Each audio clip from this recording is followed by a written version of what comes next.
Welcome back to AM Northwest. Our next guest says how we think about death can lead to a more fulfilling and authentic life. As the nation's most visible death doula, her new memoir is transformative. We welcome the author of Briefly, Perfectly Human, Alua Arthur. Alua, how are you? I'm well. I'm so happy to be here with you this morning. Thank you for having me. Absolutely. Briefly, Perfectly Human. What does that mean to you? That means that our lives are really brief in their inception. It's kind of the standard contract of being born, and perfect in that the way that we live them, no matter what we do, is exactly right the way that it is. And human, a reminder that all of us are human and we have the full gamut of human emotions. And so we may as well just be in our human experience while we're here. Absolutely. Your history, your life history is fascinating. As a toddler, your family fled Ghana. And that was in the 80s. Tell me about that experience for you as a child and what you went through when you got here. Well, it was my childhood, and so I really didn't know any different. I often Right. hear people being so surprised about what I experienced, but that's what I knew. We left Ghana after a coup where my father was a member of parliament, and we moved around the world for a while as they were missionaries and eventually settled in Colorado Springs, Colorado, where I went to middle school and high school and eventually went back to law school. So my upbringing is just mine as I know it. And yet, since my earliest memories are from a coup where many people were killed, I understand now that the fear of death was really prevalent in my earliest memories. And yet I felt calm throughout it because my father was holding my hand. It's no surprise that I became a death doula. You know, that makes so much sense. Honestly, that makes sense. You talk in your memoir about your brother-in-law and how he died of lymphoma, and that changed you a bit too. So tell me about that. Peter St. John was my older sister, Bosom St. John's husband. I met him when I was 21 years old when they met, and he quickly became a part of our family and a really good friend to me. When he got sick, I hoped upon all hope that this disease would end his life. But sadly, 4 months after he began getting treatment, the doctors couldn't treat him anymore.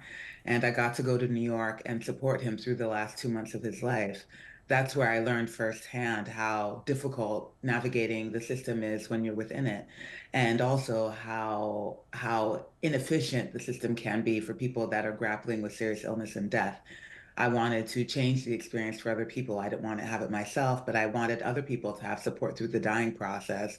And so I began my company, Going with Grace, which supports people through death and dying, whole scale, holistically. So what did you experience that you decided you wanted to change for others? I wanted a point person, somebody to be there with us for the entire journey, Right.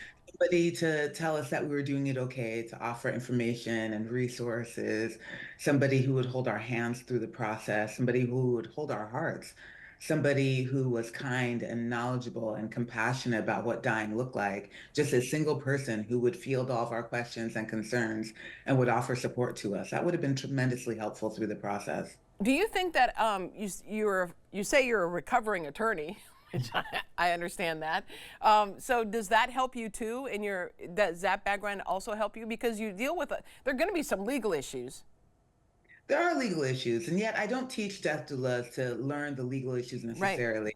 I think it's important for us to be aware of them so that we can say, hey, you should really seek out an estate planning attorney. But one thing that I'm forever grateful that law school did for me is help me take in a large amount of information and synthesize it down to its most crucial components. And so I'm able to help my clients sift through a lot of information. And yet the legal part of my brain is not so supportive when trying to be compassionate and kind and present for what somebody's experiencing as opposed to what I think it should be. Right. But as I teach death doulas, I try to remind them to pay attention to legal issues, but we don't have to know the nitty gritty. You talked too about how you learned something from everyone who's passed that you've helped pass out of this world.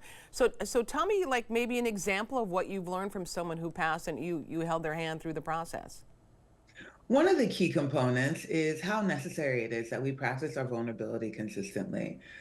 Dying is the most intimate act that we will ever undertake, which means that most of us will die from disease and most of us will need to surrender to the support of another, and in ways that we have a hard time imagining when we're healthy.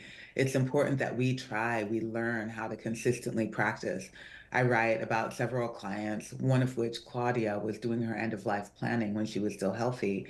And I noticed how hard it was for her to find somebody in her life that would carry out her affairs for her in the event that she needed it. And that's something that I keep reminding myself of, is to surrender into vulnerability consistently, let other people support me, let Right. other people help me in my life. You have a really strong family around you and a lot of women, and I love that female energy. Let's talk about your mom. She's an incredible support, right? Oh, my mom is incredible. She is a warrior cloaked in love and joy and presence and grace. She's the epitome of elegance, and I'm so lucky that she is my example of what womanhood can be. And I feel like all of you and your sisters, you're all sisters, that's so great, are all strong in your own way. Like each of you seem to have pretty great personalities and very independent and follow what you want, follow your passion. Yeah, I think so. We're all tall and bold and can be obnoxious in our own way. We're all really strong personalities. And as I like to put it, we're the same shine, but different sparkles, sparkles in vastly different ways, as you see from this photo. Yeah, yeah, I love this. This is so awesome. Lastly, I did want to say you mentioned too, because we live, we get to die. Yep. Being alive is a gift. Absolutely. And part of the contract of getting to live, to get to experience joy and sugar and naps and love and connection and awe, all that is baked into being alive. But because we experience that, that means we also get to die at some point. And I want to do our best to reframe how we're thinking about death and think about it as the period to a very satisfying sentence of being alive.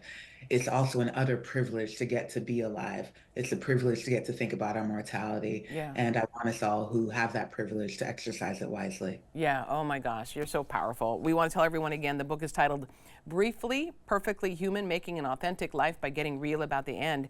Alua Arthur, thank you so much. Great talking with you.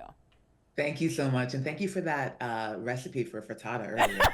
I'm starving now. Me, I get it. All right.